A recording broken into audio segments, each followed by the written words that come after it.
So I'm prepping to get into class. I have about 30 minutes before class begins. But today for my assignment for seminary, my homework assignment, is to analyze what I feel like my calling is and what were the promptings from God or the pivotal moments that led to me determining what my calling is. And then I was like, I should kind of talk about this because I feel like it would give insight into what I do, what I'm about and stuff, as you see me post a ton online. So if you don't know me, I'm Lexirosa. I'm a spoken word poet. I'm a nonprofit owner and a business owner. I don't know why this is popping, so whatever. My focus and a huge part of my story is the fact that I used to be a television reporter. So my undergraduate degree is in broadcast journalism. I studied investigative journalism. That's what I wanted to go into. And so I ended up moving from Illinois to Michigan to do that job as a TV reporter. And what I found is that I was using my gifts of media and storytelling for negative things, like to glorify people's worst days of their lives. So I had a lot of internal battles, and behind the scenes, I was constantly writing poetry to process my feelings. That's always been a way that I've healthily processed my emotions since I was in about 6th grade. And throughout this time, right, I end up doing spoken word poetry at open mic nights and things of that nature. End up joining, actually, I don't think I joined the Hip Hop Academy till I left news, but there's organizations in the community that I was in that I was like, these are more in alignment with like my interests, but my career, the way I get paid is to be a TV reporter. So fast forward, long story short, I end up feeling really deep and dark when I'm a TV reporter. I'll just say it, trigger warning, suicidal. And during that time, I actually ended up having a radical encounter with God that completely changed my life.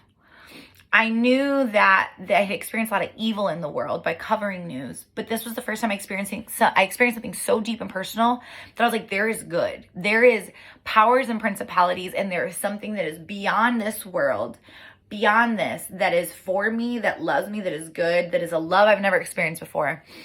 And if you check out some other videos, you should hear that story more in depth. But I had this radical encounter. I was like, dude, God is real. God is real, right? But it shook things up in my life for what are my dreams? What are the things I want to do? And so a series of events lead me to transition into doing more poetry things to communicate feelings and create a culture of spaces for people to share their honest truth, to be spiritually and emotionally healthy. COVID hits and our open mic community is no longer able to meet. So I transitioned out of the open mic community into doing more ministry things and trying to move my open mic to digital. And during this time, unfortunately, we had a student who passed away, and it was devastating to me. And when that student passed away, I felt rocked emotionally. I felt like he was a creative. If only we had had a creative outlet for him to healthily express his emotion, if only he felt the safety to share. There's more grief I have in regards to that story. He took his life, and it grieved me. But it was a catalyst. The things you cry for, the things you're angry about, the things that you grieve are actually a reflection of your passions and maybe an area you're called to. So I started building a curriculum where students could use poetry to process their emotions. And then a church decided to invest in me. And then a pastor was like, you have a gift. You are called to this. You can sit with people in their junk. You have this ability to be in that space, but still pull people to empowerment, not to just like affirm their negative emotions, but to empower them and speak life. And you have a gift, and I believe in you. Let's go after it. So I started going after this nonprofit, and then there's another spiritual pivotal moment that felt affirmation from God that would lead me into my calling. And this is really cool to share with you before I get into class, because now I feel prepped to share it with the class. But I remember I was like, I don't know how I'm going to do this. And I was recommended to get a lawyer to register the nonprofit. But the lawyer was going to cost me like a couple $1,000s. I didn't have that money. And I remember a business owner was texting me, I really want to meet with you. And I had done things with him in the past, but I was like, what does he want to meet with me about? And he was like adamant, let's meet on Friday. I really want to meet with you. And I was like, okay. And I remember I'm working all these extra jobs, trying to do more marketing, doing videos for clients so I can get paid more so that I can use that money to invest in a nonprofit. So I met with this business owner and I walk in and we sit down. He's like, I just need 10 minutes of your time. And he goes, I've been separating money to tithe, but I don't belong to a church right now. So I've been separating this funds, knowing that I was going to allocate it to a ministry of some sort or a church. But last night when I was going to bed, God told me, God put your name in my heart. God put your name in my mind. I was going to go into bed and God said, Alexis, so what are you building? And I said, I tell him this idea. I'm building this nonprofit. Became Brave. The goal is that we use this curriculum. It's a mental health curriculum.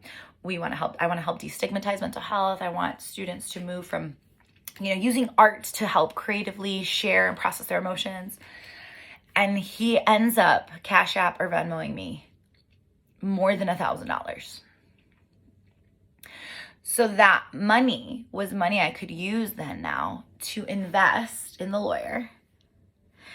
So we got a lawyer, wrote the bylaws, wrote all the things you need, started building a board, built this nonprofit, and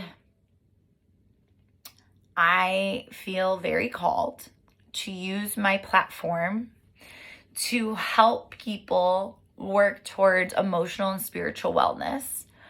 My target audience or the people I feel called to serve are students, because that was me, but honestly, anybody who feels stuck or hopeless. So anyone who's starting to go on a downward spiral that feels like they're hopeless or stuck, I feel called to create spaces for those people to feel heard and understood, but then move to an empowerment and to feed hope. So all the things I do and I post, the goal is that people would see that there would be hope, that there would be this empowerment to go after your dreams, to be brave, to not quit at life. And my nonprofit would specialize in specifically working with youth, because when the seeds first started being planted when I was in middle school. Yeah. And that's a little bit about my call. I'm in seminary because when I built this curriculum, it was at a church. That's my first place. But I also just saw that in the ministry I was a part of, there was not a lot of resources that bridge mental health and faith. There was still this stigma towards mental health, and faith, praying away your issues was still reigned supreme. And I think there's a more balanced way we can see that, because how is there a youth that was a part of a small group, that was a part of young adults, he went through a breakup, and then he took his life? So there's something we missed. And my hope is that we don't miss students in our youth ministries because we just didn't have resources or the signs or the tools or a curriculum that would actually do emotional wellness in addition to spiritual wellness. So I'm going to bridge the gap. I am bridging the gap as we speak.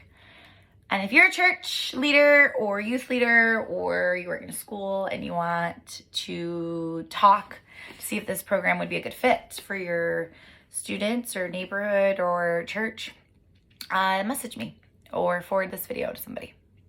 That's a little bit about my calling story, a little bit about who I am. And thanks for listening. I think I got 10 more minutes before class starts. I'm going to retweak my little notes, but I didn't even look down. I didn't even look at my notes. I know the story in my heart, but I hope that helps. That helped me prepare for class and school today. So thank you. Toodles. Mwah. Have a great day.